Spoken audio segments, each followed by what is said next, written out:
We are on to Paso Cuatro, I believe now.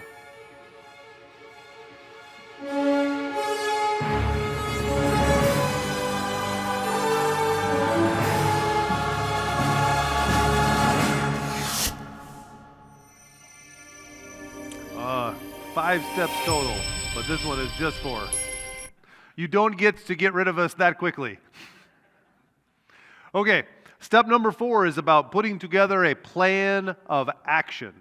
We have collected a lot of information, sequence information, clinical signs, the biomanagement assessment that Marius has taken us through.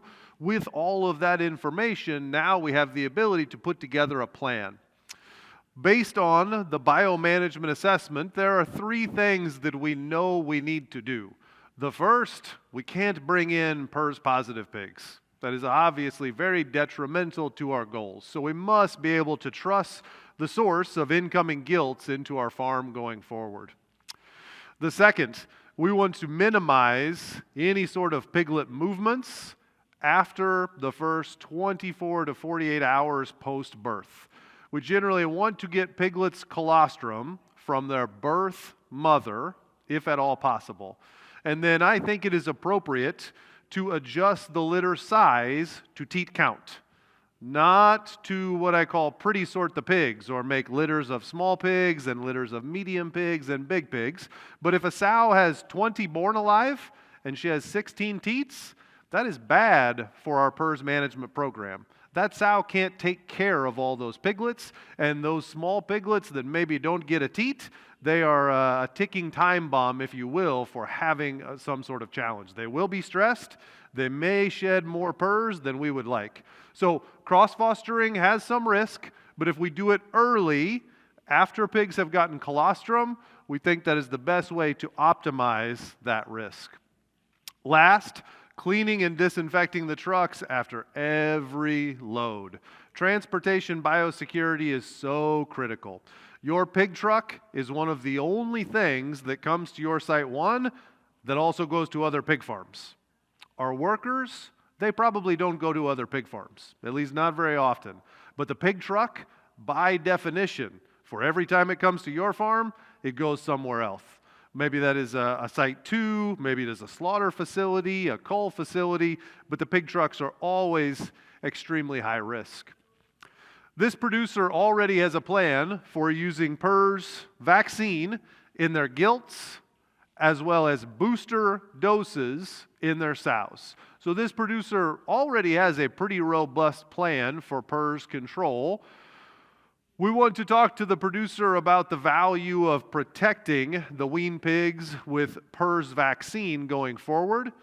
If you remember the diagnostic results that Johanna showed us this morning, the producer has not have to worry about PRRS in the growing pigs for a while.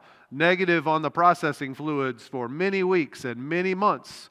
But now we are not going to have negative pigs. We are going to have growing pigs in our Site 2 and Site 3 that must fight the PRRS battle. And so we want to arm those pigs with the best ability to manage that infection that we possibly can. And we know that using the PRRS vaccine is the best tool that we have available to us. But admittedly, it's a change for the producer, and they're probably going to want some evidence. Lance said that our most important metric is profitability, and he's right. So they're going to want to understand, how will this impact my profitability? Okay? Maybe it won't change me from having a very unprofitable situation to a very profitable situation, but if it minimizes my losses, if it minimizes the economic impact, there's still a ton of value, and we've got to convince the producer of what that value is. This producer also has a question for us about the use of LVI. The producer is aware that I can use serum from my own farm to stimulate immunity to the strain or strains that we already have. And as a veterinarian, one of my jobs is to highlight the value proposition, but also the consequences of any of our options, okay? And LVI certainly comes with some risk that we need to talk about. But this is a producer question. We have to answer this for the producer. Daniel, you want to come up here on stage? We're going to have Daniel and I and Marius and Lance kind of tag team some presentations the rest of the way. And we're going to have Daniel talk to us a little bit about the PRRS infection dynamics and how that can impact our decision to vaccinate or not vaccinate with PRRS MLV. Up top for the pointer. I'm going to stay up here.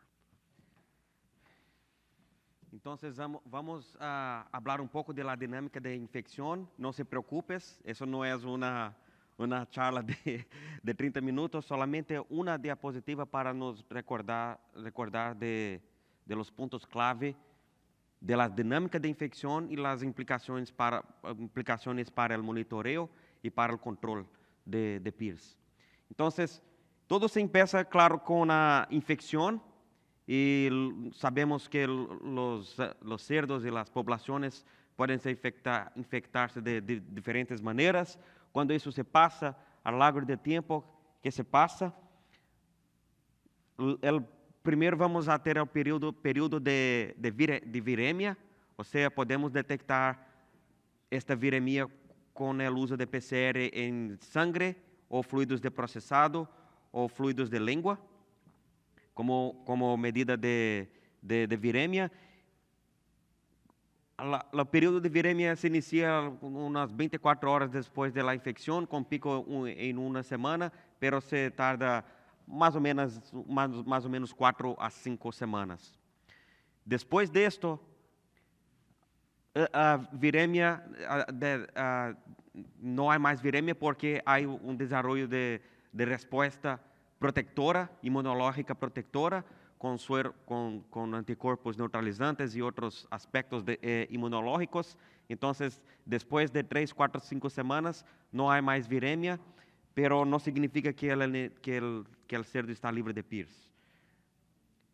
Sigue transmitiendo virus, o sea, excreción, por hasta 2, 3 meses promedio. O sea, por eso que queremos, cuando hablamos de aclimatar las primerizas, exponer las primerizas y esperar un tiempo de 2 a 3 meses hasta que no hay más excreción en la población de hembras, ¿no? Después de la excreción, o sea, ¿cómo medimos esto? Medimos con fluidos orales. Si hay excreción, vamos a detectar en los fluidos orales de las hembras de reemplazo.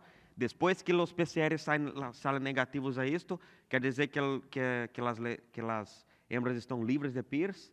No necesariamente.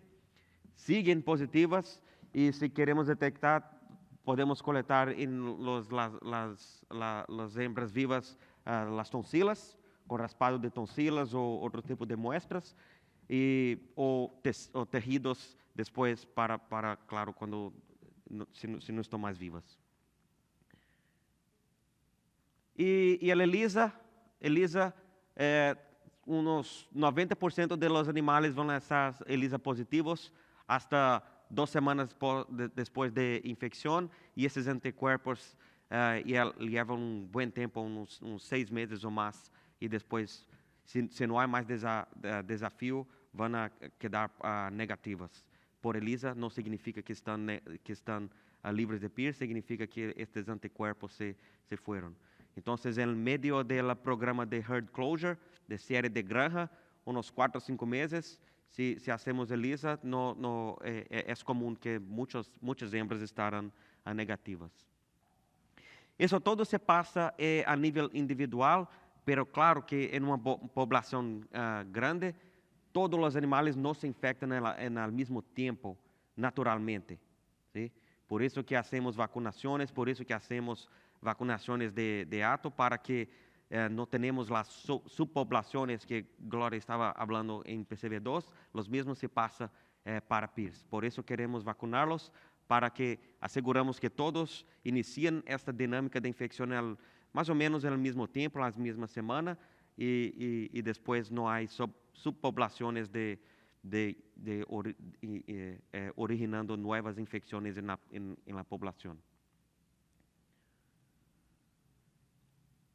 Y tenemos estos Volviendo para la pregunta, Clayton, tenemos estos folletos con los puntos claves de consideraciones.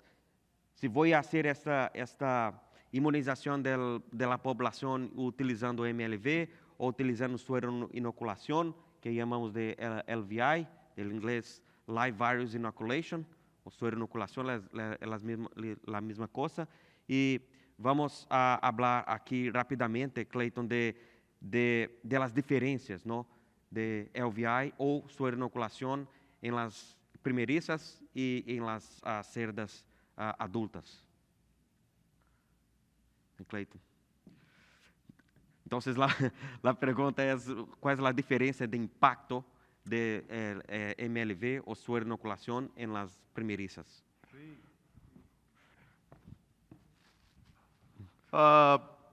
This study evaluates the impact of MLV or LVI as our means of stimulating immunity in gilts, okay, in primerizas.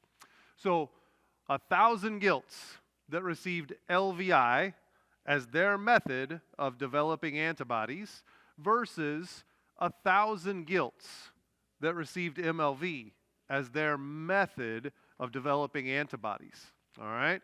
And you can see the performance results for all of the technical indicators that we value for our gilt production, all right? The mortality of the gilts, the growth of the gilts, the feed efficiency, the selection rate, the percentage that we got an HNS by 28 weeks of age, the percentage of gilts that came into heat, period, throughout the entire course of the evaluation, the number of gilts that we bred, and the farrowing rate of the gilts.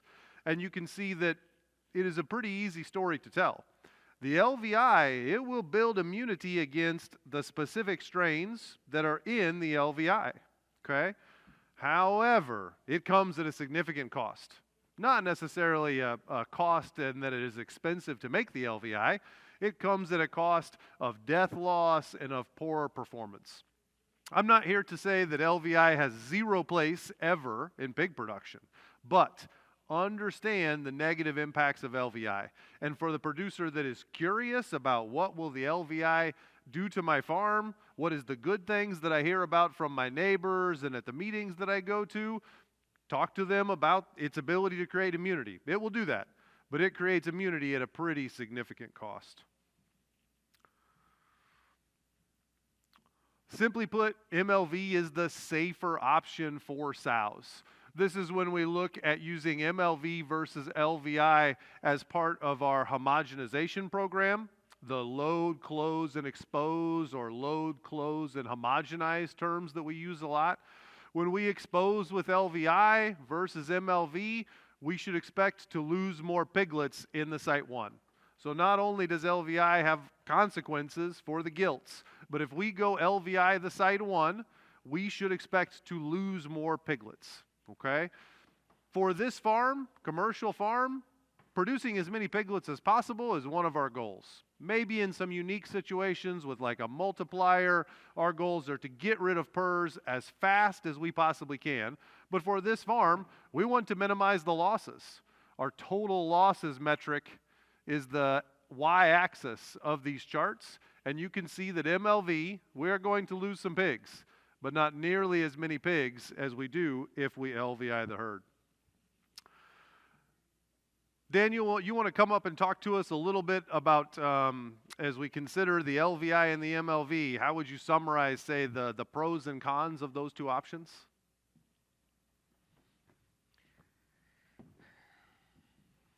Sí, es una buena pregunta que recebemos a todo momento. Entonces, tenemos otro folleto con esta información.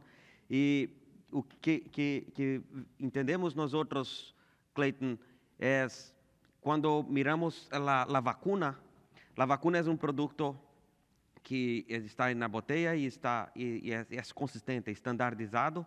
Entonces, una botella, 2, 3, 4, 5, 500, es la misma cosa. Tú sabes qué esperar. La suerinoculación, cada muestra de sobreinoculación es muy diferente de la próxima, mismo en la misma granja. Hoy en día estamos haciendo secuenciación de genoma completo, de muestras de sobreinoculación, y vemos que en la misma muestra, o sea, en una muestra recorrida de una granja, hay a veces un virus, a veces una cepa de virus de PRRS, a veces 2, a veces 3, a veces más. Y además de PRRS, no es difícil encontrar otras cosas como circovírus, parvovírus, Seneca vírus, otros tipos de virus que no entendemos qué hacen cuál es el impacto clínico en los animales o la gente, ¿no? Entonces, o que Clayton nos enseñó en la diapositiva anterior es que el impacto de producción cuando se usa el MLV es mucho menor y más consistente do que el impacto cuando utilizamos sobreinoculación. Y la explicación es esto, ¿no? Es que la sobreinoculación hay PRRS, pero hay más de una cepa y hay otros patógenos además de PRRS. Entonces, no es sorprendente que utilizando sobreinoculación temos un resultado más variable y de impacto de producción y clínico más fuerte. Y aquí es porque nosotros pensamos que esto se pasa en una muestra de sobreinoculación. En este ejemplo, tenemos 3 círculos, cada uno representando una cepa distinta de PRRS, la cepa azul, roja, naranja. ¿Y qué se pasa cuando infectamos todas estas cepas en el mismo animal, en la misma célula, cuando se replican en los macrófagos? ¿Y qué se pasa? Una palabra clave que inicia con recombinación. Sí. Entonces se pasa recombinación y vamos a tener todos los diferentes tipos de virus resultantes de este estrés. Y si este número en el centro del círculo representa la capacidad de replicación comparada con los virus iniciales, muchos no van a ser eficientes. Entonces, esos virus recombinantes nuevos no son eficientes en la población y van a desaparecer, pero algunos van a tener una replicación más eficiente. O sea, la selección natural se pasa y los mejores virus, los virus más eficientes en replicación, van a desplazar los otros. Y, o sea, que se pasa es que estamos seleccionando los virus que se replican más rápido, que también son los que causan impacto clínico mayor, porque se infectan más macrófagos y el impacto clínico es mayor. Cuanto más virus sabemos, más lesiones y más grande y más fuerte el impacto clínico. O sea, Clayton, hablamos, esto es que la ciencia nos enseña, el VI tem mucho más virus, mucho más variabilidades, recombinación de los virus de campo y con esto un impacto de producción en teoría mayor. ¿Cuál es tu opinión como un veterinario de campo? ¿Tiene sentido o no tiene sentido? ¿Cuál es su visión y perspectiva sobre esto? Thank you, Daniel. I think we've got enough information now that we can give the producer a pretty succinct response. We can explain to the producer that we have a lot of field studies that demonstrate that you can eliminate PRRS from your farm. You can control PRRS on your farm using the MLV vaccine without using LVI material. LVI material does produce antibodies, does create some immunity. However, there are some unintended consequences, particularly when we have multiple strains of PRRS present on the farm. If this is not your first strain of PRRS on your site 1, or you don't know if your outbreak is a mixed infection with multiple strains of PRRS, there is quite a bit of risk with the LVI event. We may end up doing more harm than we are actually doing good, or said another way, we can do just as much good in building immunity with vaccine as we can with the LVI without as much risk. So I think we have some good information that we can share with the producer there. So now let's answer the next question that the producer was very interested in. Remember, we said that we think the producer has a good plan for vaccinating the gilts, a good plan for vaccinating the sows. We think maybe now there is a time to consider vaccinating the piglets since we have active PRRS infection there. The producer understandably realizes there is cost.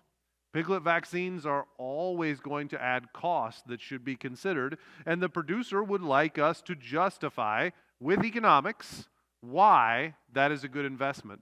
So Lance, if you could come up here on stage, we'd like you to talk to us a little bit now about what we can do. And I apologize, I said Lance, but I think Daniel, you're up next still. We'll get to Lance here quickly, but Daniel, talk us through a little bit of the science of vaccinating pigs, why it is important, and then I believe we'll have Lance talk to us about what is the economics when we apply that to the science.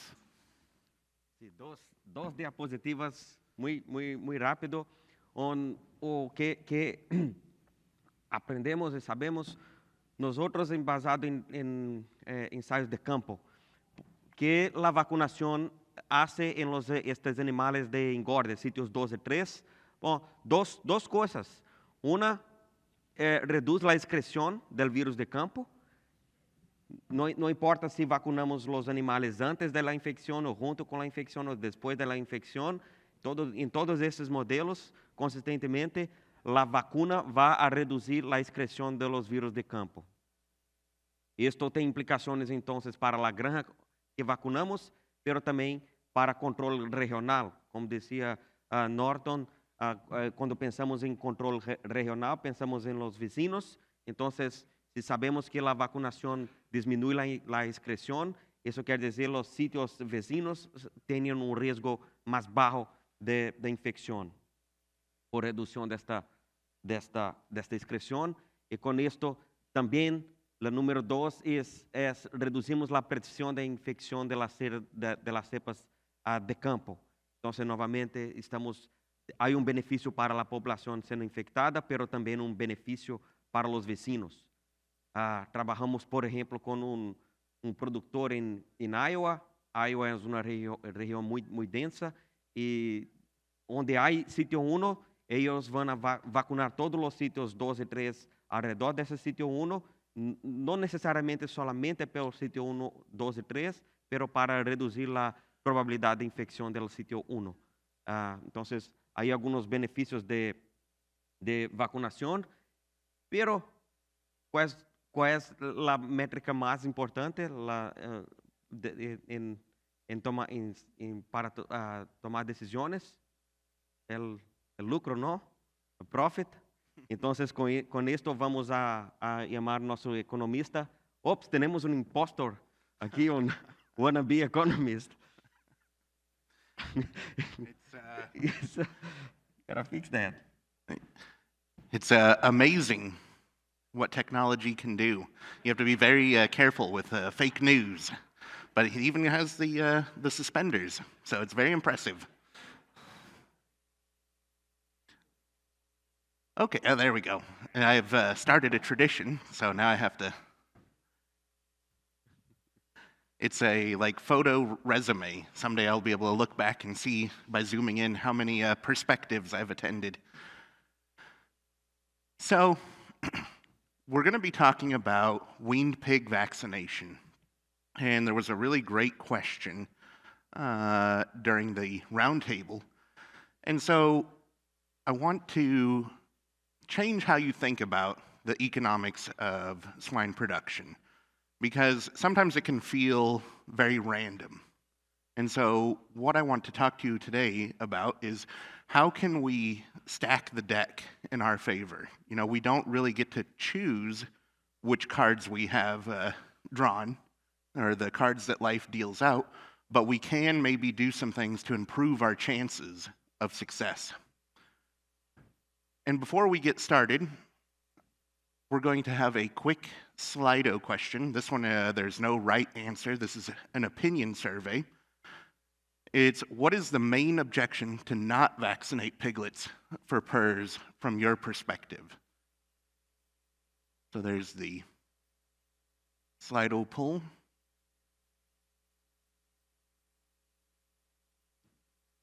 Because I suspect that many of the objections that you would think of or that you face day to day in your own careers would be very similar to like what we're seeing here in our case study farm. Right. Is there any way we can have a peek at the results? Yes, the cost. So the cost is what everyone is thinking about. You know, vaccinating weaned pigs is very expensive. And so I think that's probably good. We're all thinking the same thing. The cost of vaccination is something that we really need to address. Is there an economic case that can be made for vaccination? And so as I started with, I want you to think in a new way when it comes to economics. You have to think of the world as a world of possibilities or probabilities. Everything from the weather to prices, how well a pig is going to do, when a disease is going to break, how severe it's going to be, all of that seems very random or up to chance. And so every aspect of swine production is variable. And so when we start to think in the terms of possibilities or probabilities, we can begin to model the economics of swine production in new ways. And so really what we're trying to do is we want to reduce the probability that something bad will happen and increase the probability of a good outcome. And so when we start to think in those terms, when we look at disease, something like PRRS, it really increases the chances of a negative outcome because, as I said, we don't know how often we're going to break with disease. We don't know how bad it's going to be. And PRRS does not care about what pig prices are. PRRS does not care about any sort of obligations that you might have to hit. You know, whether you have contracts to fulfill, production targets to hit, if there are certain transportation or marketing requirements that you need to meet, PRRS does not care. And so when we think of what PRRS can do, like I said, it can really increase our chances of having a negative outcome. So as we talked in the breakout section, I really want us to first make sure that we all understand what we mean when we say cost. And so as we said earlier, we have accounting costs. These are the things that you're going to find in your financial statements like QuickBooks. These costs are things that cause money to leave your business. So purchasing feed, the cost of labor, the cost of medication, these are all expenses. Money is leaving your business. And so we would classify these as accounting costs. But then there are economic costs or opportunity costs. And those are going to be things like growth rates, mortality, variation, and we went through some of that in the breakout session earlier. And so when we talk about the cost of disease, it's the economic cost and the accounting costs that make up the total cost of disease. So it's very important that we consider both and how disease is going to impact that, because the value of vaccination is going to be tied to the cost of disease. So for our analysis for this farm, we're really going to be focusing pretty heavily on mortality, average growth rate, and the standard deviation of growth rates. Mortality and average growth rate, that's going to have a big impact on how many kilograms of pork we're producing. And the standard deviation or variation in growth rates, that's going to impact average value, which I'd mentioned in the breakout session, but we're going to go into that a little bit deeper. So why does variation matter? Well, it really all starts with the consumer. You know, when you go to the store and you want to buy pork, you typically will have something very specific in mind. You know, you want maybe your bacon to be a certain size, have a certain amount of fat to lean, a certain thickness, and you're willing to pay for those preferences. And so all consumers have these preferences, and they're willing to pay different amounts for what they want. Well, when pigs go through the slaughterhouse, slaughterhouses operate with a very high fixed cost. So for them to remain economically viable, they need to produce as much high-value pork as possible. They need to satisfy all that consumer demand. So what they do is they'll use what's called a packer matrix to adjust the value of a pig based on what consumer preferences are. And so as we send pigs that have a lot of variation in weight, those pigs are all going to have a different value adjusted by the slaughterhouse. So looking at a few examples, here's a packer matrix from the United States where we can see our weight and then lean percent. So we've got weight and a carcass characteristic. And if you're in the center region, you receive a bonus to the pig price. And as you start to get away from that high value pig, you will start to lose money on that pig. The base price is going to be adjusted by those factors. And it's not just in the US. Wrong one. Here's one from Korea, where we kind of see the same thing, but this is adjusting it by a percentage. So pigs with a certain amount of weight and a certain back fat thickness will receive 113% of the base price. And as we move away from the high value region, we eventually get to a point on this outside edge where the pig will receive half the base price. Here's an example from Spain. And so we can see there's one very small region where the pigs will receive a bonus. And as we leave that area, those pigs are going to receive a lower price. So this is why variation is very important. If we have a lot of variation, that means you're going to have a lot of pigs that are receiving a penalty, and that's why we say your average value per pig decreases. So let's look here, just a few more examples. These ones are based just on weight. This one is from the US. This one's from China. But sometimes they can even have this type of form where the pig will receive a grade, based on lean percent, back fat, and then that grade will receive either a penalty or a premium. And so looking at some of the practical implications of the packer matrix, let's say we have a group that we are taking to market. The average weight is 127 kilograms, and we have a standard deviation of 12.7 kilograms. So with that amount of variation in weight, we would lose an average of $5.12 US per head. But as we begin to add weight to our standard deviation, so we go from 12.7 to 13.7 and so on, we can see how the average value begins to decrease. And so disease has a huge impact on the variability in our growth rates and the final weights that we're marketing the pigs at, because some pigs seem to remain healthy, others become very sick, and so we have a lot of variation. And so that can add up to being very expensive. So as I said earlier today, we talked a little bit about mortality and average daily gain. So this now is kind of the missing piece of the puzzle of variation.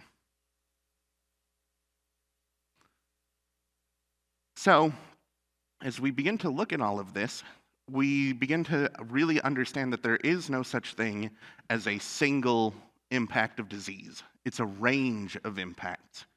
Just as we saw that we might be able to predict the severity, based on the lineage, that means there's going to be a range of impacts. So if anyone ever tells you, PRRS costs, $7 per head, that's just not true. Only because it could be any number depending on so many factors. And so when we control for disease, we're really controlling the probability that we will have a bad outcome. The decreased income, economic cost or opportunity cost, is the most significant impact of disease. Disease does impact our accounting costs, but where we're going to really see losses is on the economic cost side. And that can be tricky because if you go and look through your QuickBooks, you will never find an economic cost in there because that's money you could have made, but you didn't. And so variation in production performance really goes unlooked in a lot of research that's out there, but it is a very significant cost of disease. So now that we kind of have a framework of understanding the cost of disease, let's now apply that to our case study farm. And let's see if we can see how we might come up with a value for vaccinating these weaned pigs.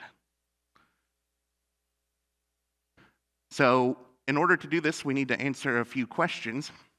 What is the per head cost of routine vaccination? If we're going to give a vaccine to every weaned pig over a period of time, how much is that going to cost? What is the cost of PRRS per weaned pig? And then how likely are outbreaks to occur? Because if we decide to vaccinate our weaned pigs, that's a guaranteed cost, whereas PRRS is a possible cost. So how do we balance a maybe versus a certainty? Well, let's say we run some of the numbers and we come up with $4.50 per head as the total cost of vaccination. That's going to include all of the supplies, the vaccine dose, the labor, and everything that would go into administering the vaccine. Thanks to some of the estimates that we received from Clayton on the lineage and how severe it might be, plus maybe we could look through some publications, we come up with a range of impacts. You know, we could say, okay, based on, what's out there, let's calculate a minimum impact. So what would be the minimum impact on average daily gain, on mortality, and so on. And then we would do that again, but for the most severe. So we have kind of a best case scenario and a worst case scenario. And with these two numbers, we can begin to come up with some really useful information to make decisions on. If you wanted to add a layer of complexity to this for more information, you could use a distribution, because that would give us a probability at every point from our $4 as a mild cost to our $14 as a severe cost. But for this analysis, we'll just keep it simple and we'll use those two numbers. We see that from combat, disease is going to break about every 2.5 years. But if you remember at the start of this, pig prices are good, and so the farm wants to expand. We decide to estimate 1.5 years for an outbreak, because if this farm is expanding, there are other farms that are thinking the same thing. So let's take a little bit more of a conservative estimate. So we talk to the owner, and he wants us to calculate a cost over 10 years. That's just an arbitrary number I picked, but it could be something based off of this is how much time he has left on the lease, or how much time he has left in the barn before it needs to be repaired. So we've selected a 10-year time frame to look at this. We said we're going to assume an outbreak every 1.5 years, which means every 3.1 turns or groups that go through the finishing barn. And so just doing some very simple math, we see that that's going to be about 6 to 7 outbreaks in our 10-year period.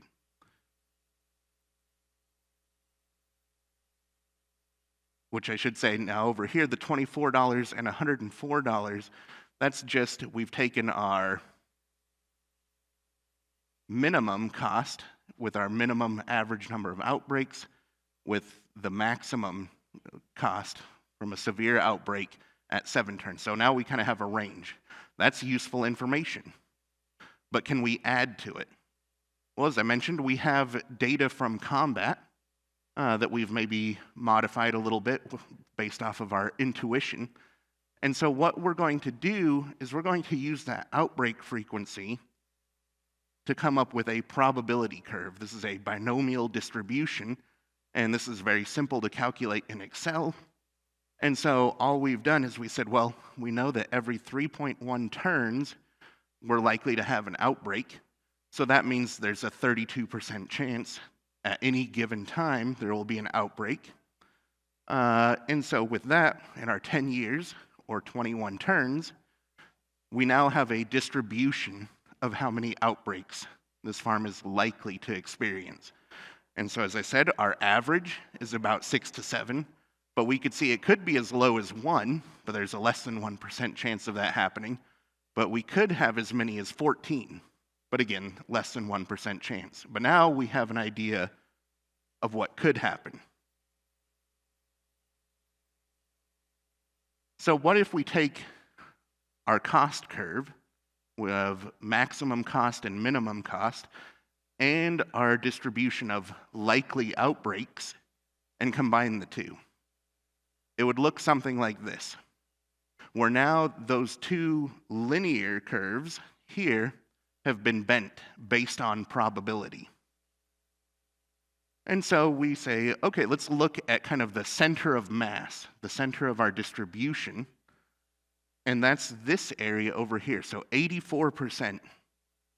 So what we're saying is 84% of the time, or an 84% chance, this farm will lose anywhere from $2 to $84 from these outbreaks.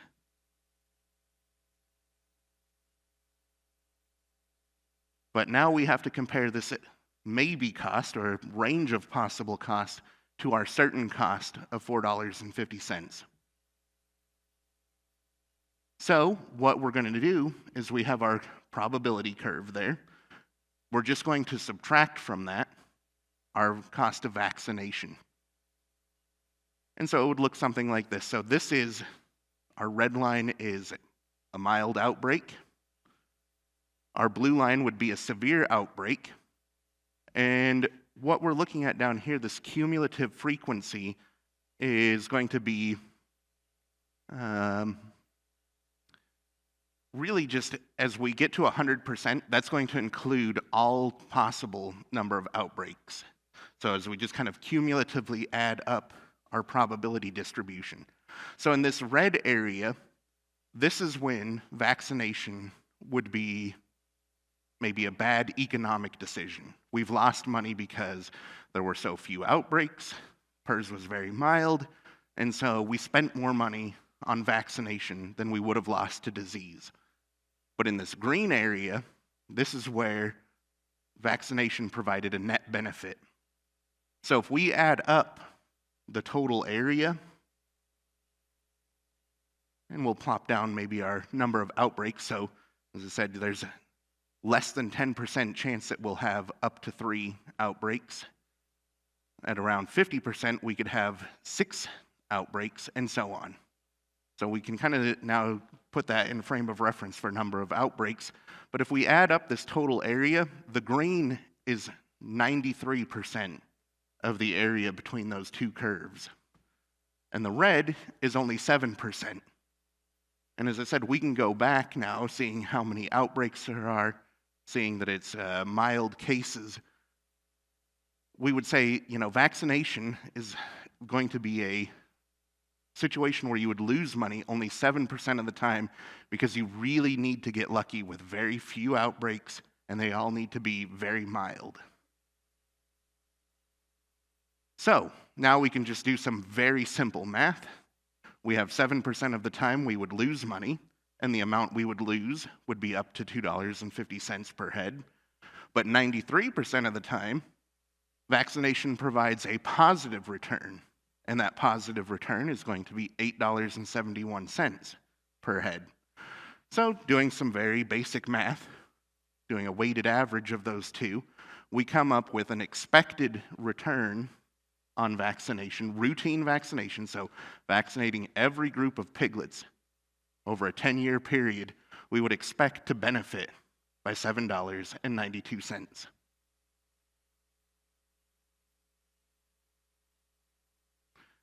And so now we have some information that we can give the owner.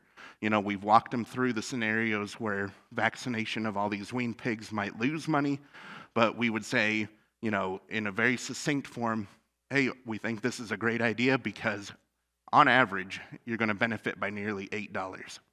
So now that we have a very solid economic justification for vaccination, I think it's time to answer the next question. What MLV vaccine is right for this farm? We've made a good case, so let's move on to, the next question. So Daniel, if you would come up here and help us with that, because that is way over an economist's head, so. It's always about money. That's right. Economists, we keep it simple. It's always about money. Entonces, a próxima pergunta é: não vamos fazer sua inoculação, vamos utilizar vacuna. Qual vacuna utilizamos? E frequentemente sempre que recebemos essa pergunta, a próxima é: podemos usar a Linhares? Correto? Certo? Correto? Sim, Tocayo. Podemos usar o sistema de Linhares para escolher para elegir a vacuna? E então vamos falar pouco disto. O sistema de Linhares, como hablamos hoje por la mañana, é sistema muito eficiente para investigações epidemiológicas, ou seja, entender de onde, qual é a origem de las Linhares que detectam em mi granja. É a mesma del brote anterior, a mesma de lo vecino, a mesma de la granja de origem. E então, para isto, o sistema de Linhares é muito eficiente. E essas outras perguntas sobre o sistema de Linhares. Puedo predecir a virulência das cepas de PRRS utilizando o sistema de Linhares? A resposta é não em la maioria das vezes. E por que maioria das vezes? Porque há algumas Linhares que são consistentemente de alta patogenicidade. Seja Linhares 1C.2 ou 0.5 nos Estados Unidos hoje em dia, e aqui em México algumas sublinhares de los NDs e a Linhares 1A. ¿No? Então, não podemos predizir, pero dados históricos nos permitem fazer alguma saber do que se esperar de Linhares com o mesmo número. Podemos predecir a proteção da vacuna MLV e para isso a resposta é muito simples, não. Não é se depende, não é a vezes, não sabemos, não há informações hoje em dia sobre imunidade de PRRS para poder fazer predição de proteção cruzada, heteróloga. Diferente da influenza. Para influenza, sim, podemos fazer isto, mas para PRRS, a resposta é não. Podemos usar o sistema de Linhares para predecir recombinação ou medir recombinação no campo? Também não, porque o sistema de Linhares é solamente o ORF5 e para isto, Alberto e outros laboratórios utilizam o método de Sanger sequencing, donde o resultado é o consenso. Ou seja, tenho 5 diferentes tipos de vírus. O resultado solamente imprime uma sequência que é o consenso. Então, se há recombinação, não sabemos. E muitas vezes há recombinação em ORFs 1, 2, 3, 7, fora del 5, e todo o sistema de Linhares é solamente com ORF 5. Então, para recombinação, não podemos responder esta pergunta. Para isso, necessitamos de sequenciação completa. Como uma medida de biosseguridade? Claro que sim, porque aí com o sistema de Linhares e com a sequência do ORF5, podemos entender se é o mesmo vírus que tínhamos em outro brote ou não. Diferenciação de cepas de campo com cepa vacunal? Em la gran maioria das vezes, sim, porque os ORF5 de las vacunas são muito distintas de los vírus de campo. La única momento donde esto a veces no tiene sentido es cuando la secuencia se parece muy similar con la vacuna, pero hay signos clínicos o hay mortalidad o el virus no se comporta como un virus vacunal. Ahí, en estos casos, que se puede se pasar es una recombinación fuera del OR5 y para estos casos necesitamos de secuenciación completa también. Entonces, ¿cómo puedo saber si la vacuna ofrece una protección cruzada, vacuna A, vacuna B o vacuna C? No es por árbol genealógico o árbol filogenético, y sí por un desafío en condiciones de campo con diferentes cepas. O sea, una vacuna donde hay documentación, hay estudios con diferentes tipos de cepa, demostrando significativo reducción en las lesiones, excreción y, por lo tanto, en los índices de productividad, los parámetros de productividad. ¿Cómo respondemos a esa pregunta si la vacuna A o B o C ofrece protección cruzada? Mais uma vez, ensaios que queremos nesses ensaios clínicos, ensaios de desafio com diferentes tipos de Linhares. Queremos utilizar as empresas de vacuna, há que oferecer evidência que onde há vários diferentes ensaios, não somente com uma cepa ou duas cepas, às vezes há empresas que mostram resultados muito interessantes, pero com uma cepa ou duas, queremos mais, quanto mais cepas, melhor.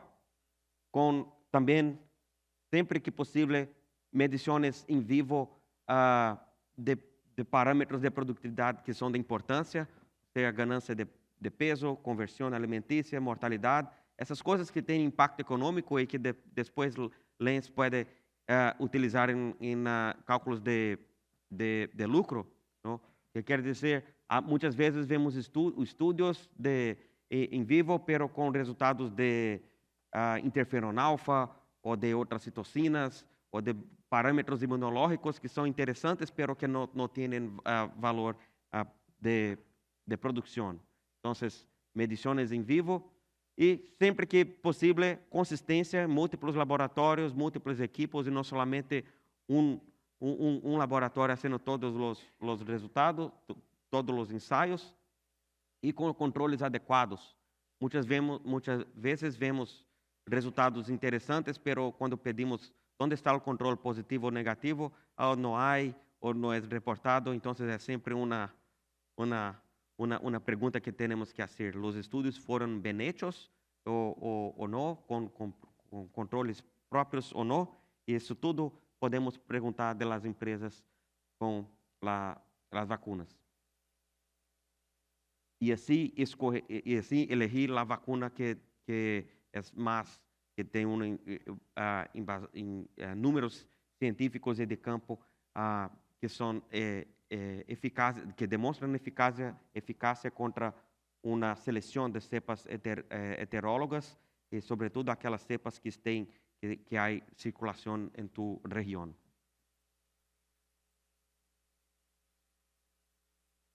E com isto, invitamos de volta aqui nosso alemão favorito, Marius, para dizer pouco sobre o que já tem feito a respeito disso tudo.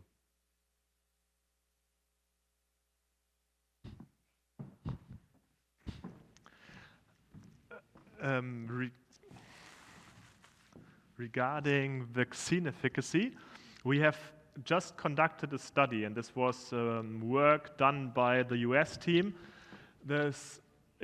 For the ones who will attend the AASV in March in San Francisco, right, the US team is cheering, you will see this study presented. It was a challenge study with a very prominent strain that is currently causing a lot of headache, a lot of nightmares with swine veterinarians and producers in the US. It's the Lineage 1C v01.5 variant strain, and this was a very standardized vaccine challenge trial where we started with pigs at 3 weeks of age, so those were confirmed PRRS negative, and they got vaccinated, and 4 weeks later challenged with this highly pathogenic PRRS strain, and then additionally 2 weeks after this, the vaccination, the challenge, those pigs were necropsied to evaluate lung lesions. We usually do it 2 weeks after because this is then really the peak of the lung lesions, and you can estimate also the impact of the challenge strain. We had 2 groups of pigs. Each group was consisting of 46 pigs, and they were either treated with Engelbach PRRS MLV as the vaccine or received only a placebo, and then, as previously said, 4 weeks later challenged with this highly pathogenic PRRS strain, and 2 weeks later necropsied. Those parameters, I won't show you the entire study, I just want to highlight a couple of those parameters. This is what we usually investigate, so a percentage of lung lesions at the end of the study at day 42, study day 42. Average daily weight gain, most importantly in the post-challenge period, as well as viremia, also in the post-challenge period. And the next couple of slides, I will just show you the results from these most important parameters. This is the chart explaining the level of viremia. So here, challenge day was day 28, so this is 1 day after challenge. The green group represents the pigs that got vaccinated with Engelbach PRRS MLV, and the black group was the placebo group. And directly after challenge, you can see quite a significant difference in terms of virus load in serum. So we had a significant difference at the beginning of the study. Then we had a few days where those results are comparable among those 2 groups, and then after day 35 to the end of the study, it's spreading out again. So particularly here in the beginning of the study, as well as in the last week of the study, we saw significant differences regarding viremia. And as I'm not that well with numbers as Lance, even I sometimes pretend to be Lance, but actually there's a big difference between us, I have tried to visualize this and have my dear colleague Reed Phillips in mind, who retired last year from the US team. He said, I asked him once why we are anyhow interested in viremia for those studies, because we have parameters such as ADG, lung lesions, sometimes fever. He said, Marius, viremia is the root of all evil. So viremia, what we see in terms of ADG, lung lesions, fever, it's just the result of the PRRS virus circulating in the pig. So having Reed in mind, I was taking a closer look at the level of viremia, which is significant different between the Engelbach group and the placebo group, and you see the reduction. So this is the amount of virus, genomic copies we find in 1 milliliter of blood of the vaccinated pigs, compared to the amount of virus that we find in 1 milliliter blood in the unvaccinated challenge pigs. So nearly 5 times more virus in the unvaccinated control group. And this also echoes what we see here in terms of ADG. The placebo group, some of those pigs stopped growing or lost weight. In average, that was 31 grams per day in the placebo group, whereas the vaccinated animals had significantly more ADG, 158 grams per day. The percentage of lung lesion could also be reduced by half compared to the unvaccinated control groups. And as a summary, we can say that the pigs that got vaccinated could mitigate the consequences of this very severe challenge. We saw a reduction of viremia in animals compared to the control, vaccinated animals compared to the control group. And we also saw a significant reduction in lung lesions compared to the control group. And this is consistent with other data that we have seen in the literature. And a while ago, that was last year, we did an analysis of all peer-reviewed literature, publications, monitoring, cross-protection of the MLV vaccines that are out there in the market. And just to show you a few of those results, here we see, so each bar represents one specific product, and the number above mentions how many publications are available demonstrating cross-protection against PRRS for this product. And here you can see with Engelbert PRRS MLV, we have the vast majority of publications demonstrating efficacy. But not only for the number of publications, also for the strains. We see that with Engelbert PRRS MLV, with 41 strains published in peer-reviewed literature, we have the highest amount of data proving efficacy with this product. And when we take a closer look at, now we have chosen the parameter that was widely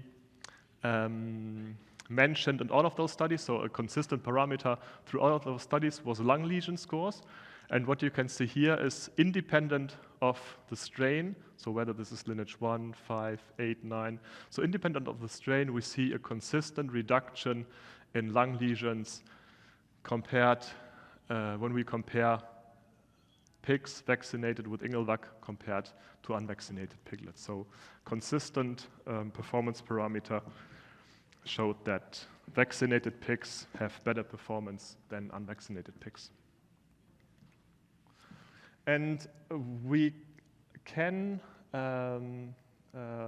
apply the vaccine either with a syringe, or we can apply the vaccine with a needle-free device. And I would like to invite my colleague Alejandro to the stage, because he will share us with a few slides what FreeVax is and how this can create benefit in terms of vaccination.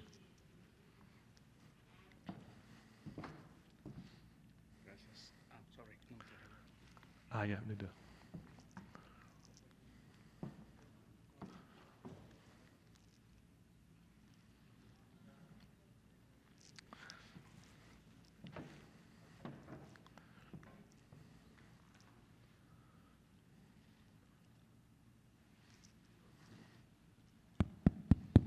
Bueno, gracias.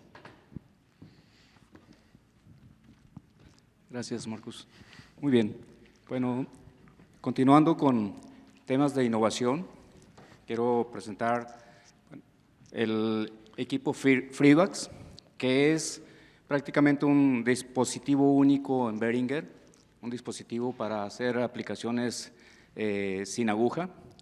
Este dispositivo ya hemos tenido algunas prácticas en México con él, es justamente para hacer vacunaciones intramusculares y en un rango de vacunación en maternidad y en destete en rangos desde 3 hasta 10 semanas. Este equipo es un equipo inteligente, tiene algunas especificaciones ahí en cuanto a lo que es luces LED que nos ayudan a monitorear si este proceso de vacunación ha sido efectivo. Entonces, recientemente el equipo ha sido renovado, ha sido mejorado en su funcionalidad y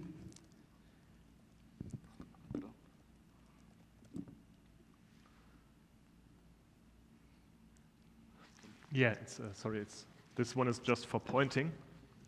I also get always confused with this, but this is for advancing the slides. Thank you. Gracias. Muy bien. Dentro de las ventajas que podemos señalar de este equipo de FreeVax es que al ser un equipo para aplicar libre de agujas, podemos limitar lo que es la transmisión de enfermedades de riesgo como las que hemos estado discutiendo en este caso, particularmente PRRS. como ya mencionaba, tiene especificación de uso del área de maternidad hacia el destete, al final del destete o inicio de engorda. Sin embargo, dentro de lo que es los volúmenes de aplicación de este equipo es para usarse con volúmenes máximos de 2 ml, con rangos de 1 a 2 ml. Uno de los ventajas que podemos señalar aquí es que al hacer una aplicación intramuscular podemos asegurar que el volumen que se está aplicando va a ser en el tejido adecuado, que es la vía intramuscular a nivel, asegurando que este proceso no tenga ningún reflujo o ninguna inseguridad, que el antígeno que estamos utilizando vaya a ser desaprovechado. Es un dispositivo, como he mencionado, inteligente, en el cual diversas tonalidades de luces, de luz LED, donde el color verde pues nos estaría diciendo que se hizo una aplicación correcta, una coloración roja nos estaría indicando que se hizo un mal proceso de vacunación. Entonces, estos señalamientos son prácticamente al momento de realizar el proceso de vacunación. Por esta razón, pues podemos hacer ajustes en el proceso de vacunación al momento de estar operando el equipo. También, dentro de lo que es trazabilidad, este equipo se puede alinear con una aplicación de tal forma que podemos bajar la información y poder procesar desde el operador que está realizando el proceso de vacunación y el mismo equipo, porque cada equipo tiene una serie especial o un número específico que se carga en la aplicación, y al momento de descargar o volver a utilizar este equipo y volver a descargar la información, podemos ver o detectar posibles fallos en el proceso del operador o bien del mismo equipo. Dentro de lo que es, al ser un equipo libre de agujas, pues reducimos la posibilidad de que una aguja quede en el tejido del animal y pues que en un momento dado sea un riesgo alto que pueda esa aguja poder aparecer en un corte en el plato de un consumidor. Entonces, esa ventaja es muy importante para reducir ese riesgo.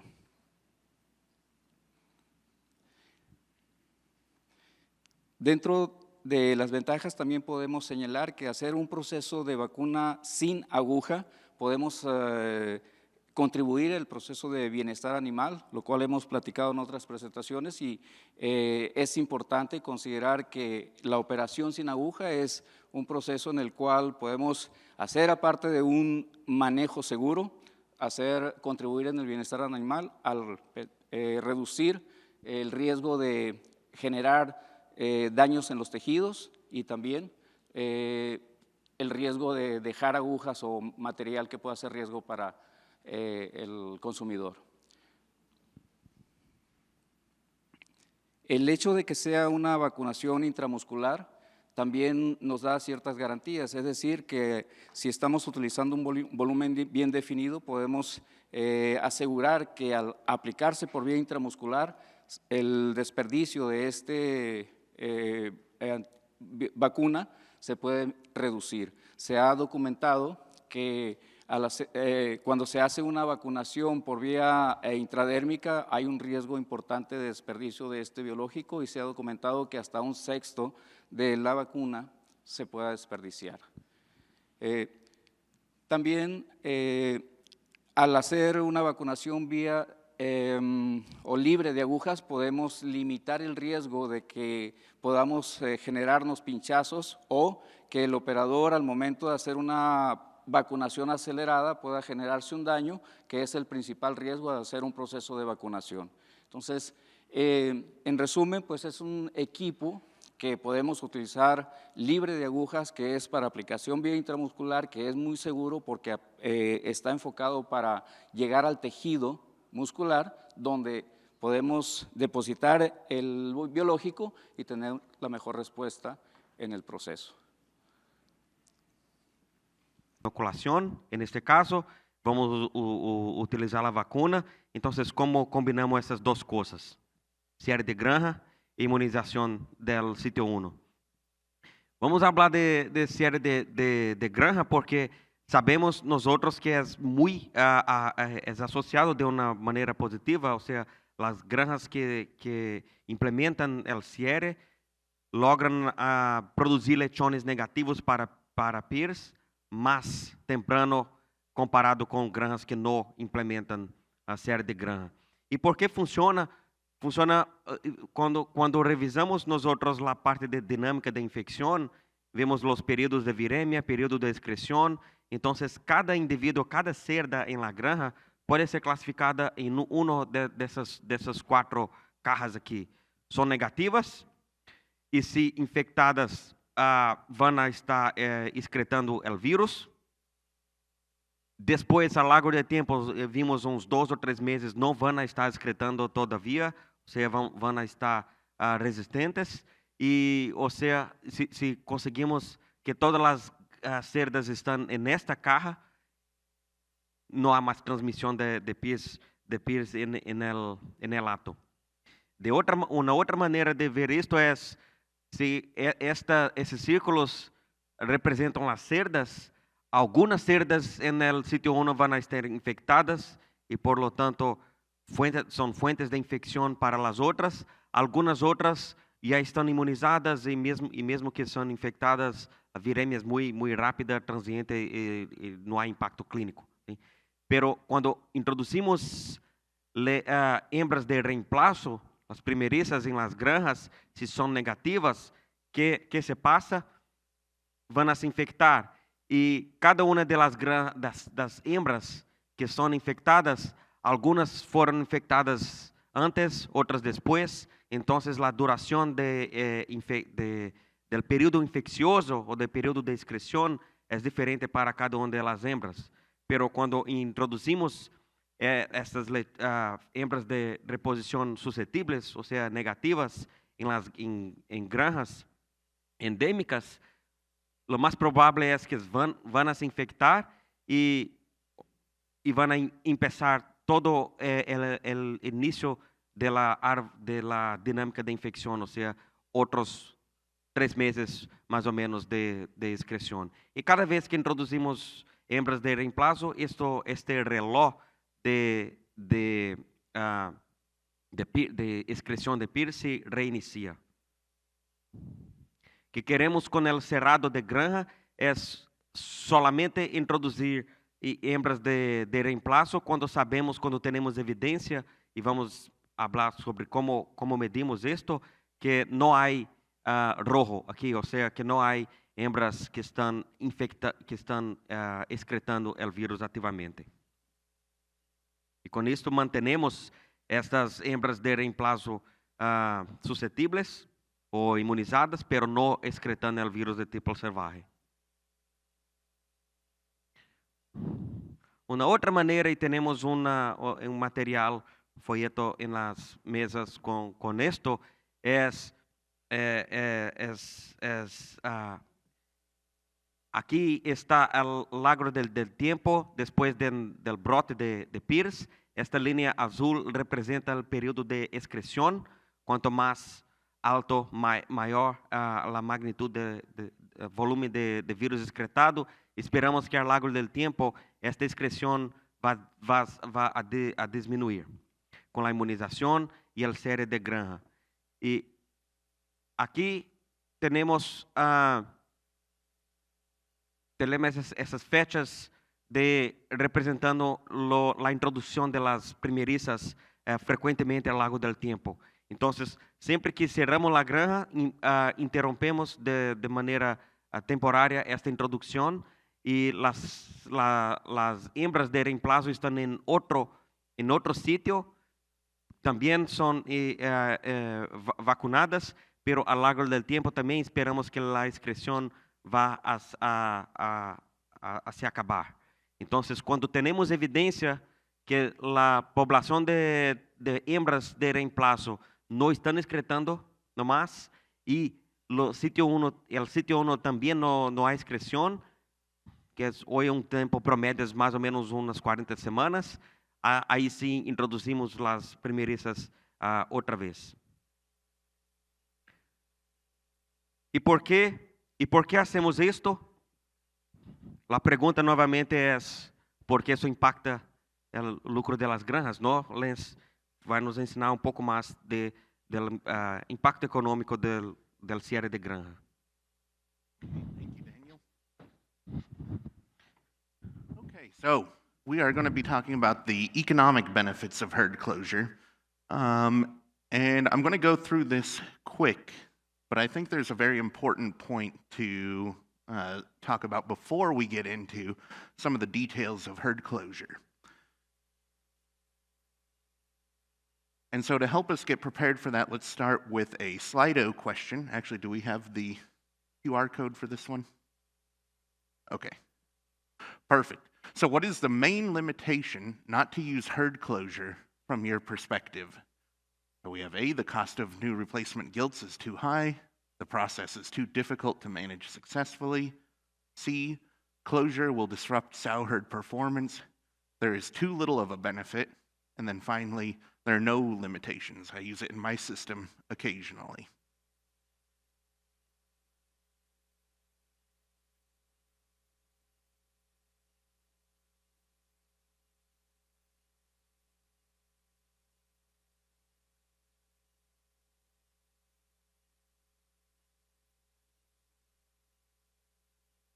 All right.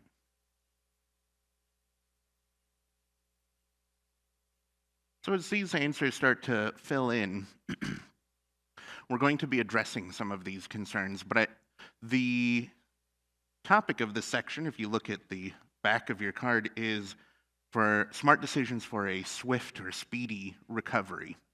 And so the producer in our sample farm here, he wants to get back to normal production as quick as possible. So before we really get into these details, I want to impress upon you how important it is to achieve that swift recovery.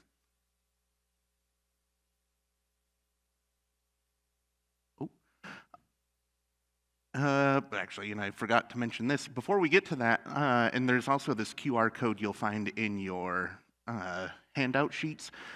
This will take you to a really nice Excel model that shows the economics of herd closure. So you could put in your own numbers in there and see if herd closure would be a smart decision for you.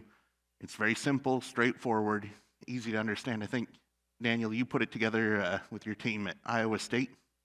But yes, you'll find it on your handout sheet. There's a little QR code, so as you take that home, feel free to look that over. The first thing I wanted to really bring up is how important the swift recovery is. And so here we have our binomial distribution from earlier. And so we have our outbreak every 1.5 years.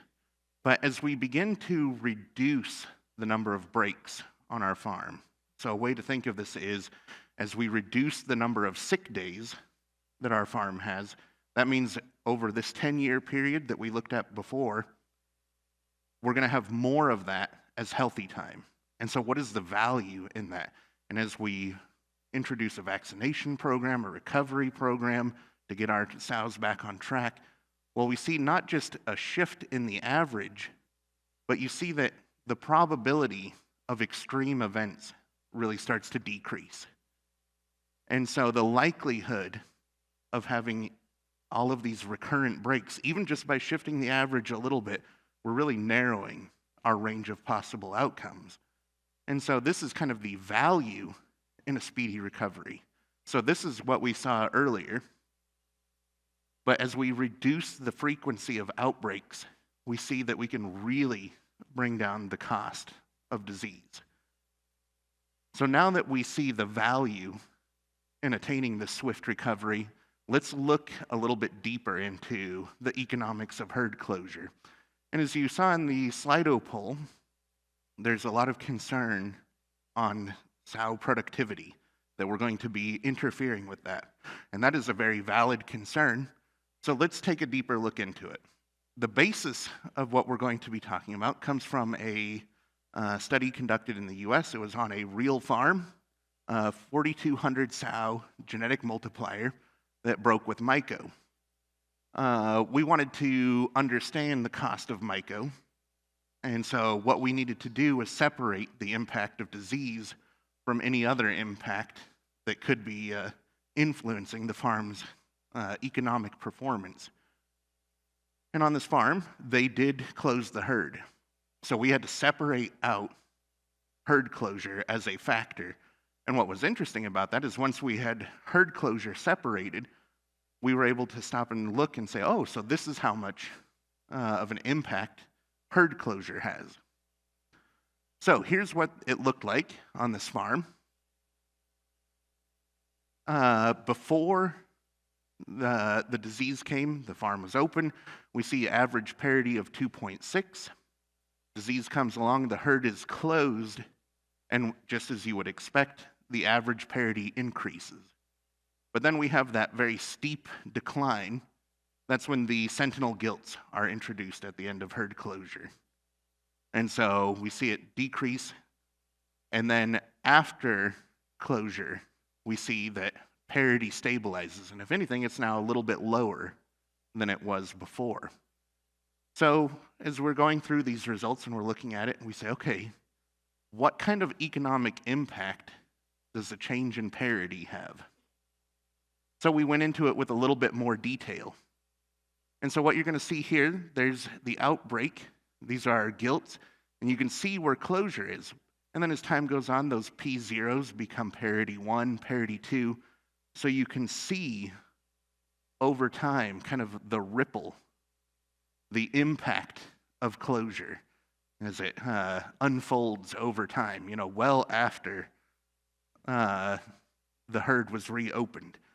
So we said, if we take out the disease impact and we just want to study this pattern here, how much did that cost this farm? Well, what we really found was pretty interesting because it's a little bit of a change in how we think about our parity structure. This is something that I think most of you will be familiar with. This is what we envision the parity structure on our farm to be. We have this nice stair step from parity 1 all the way down to whatever our oldest parity was, 8 in the case of this farm.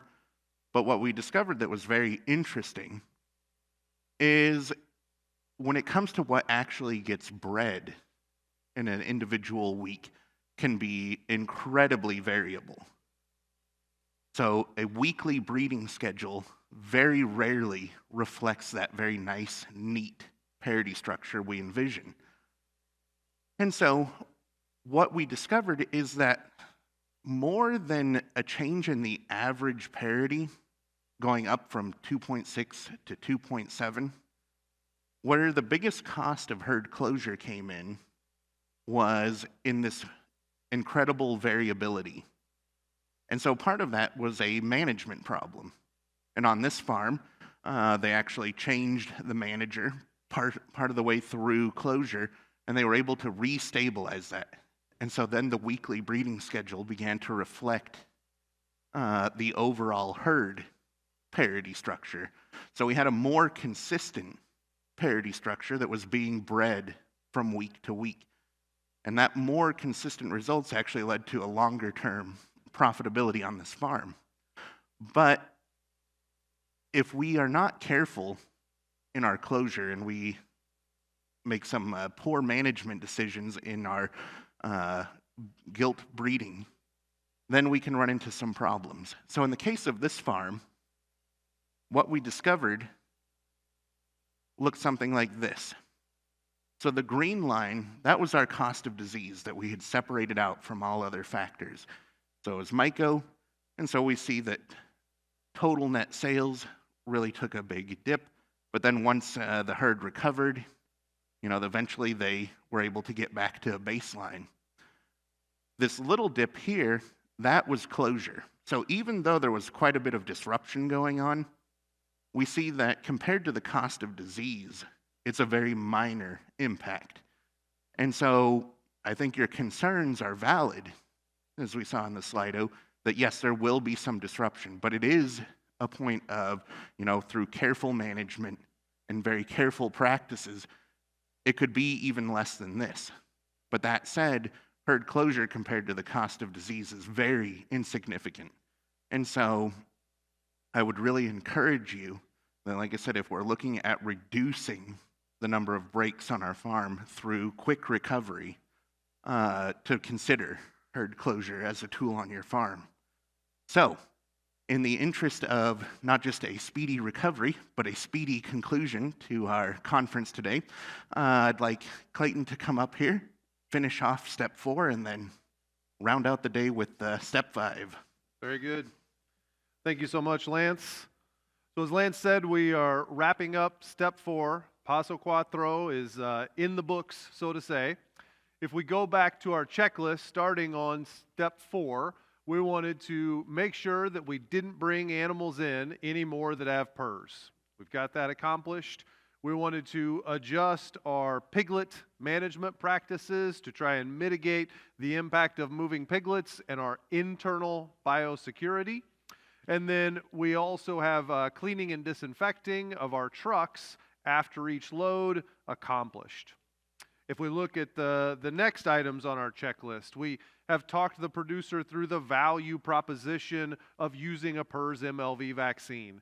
We saw Lance's modeling where he was able to demonstrate to the producer that even though there is an investment to be made, there was still a $7 to $8 return on that investment per pig to use the MLV vaccine in the piglets in this situation.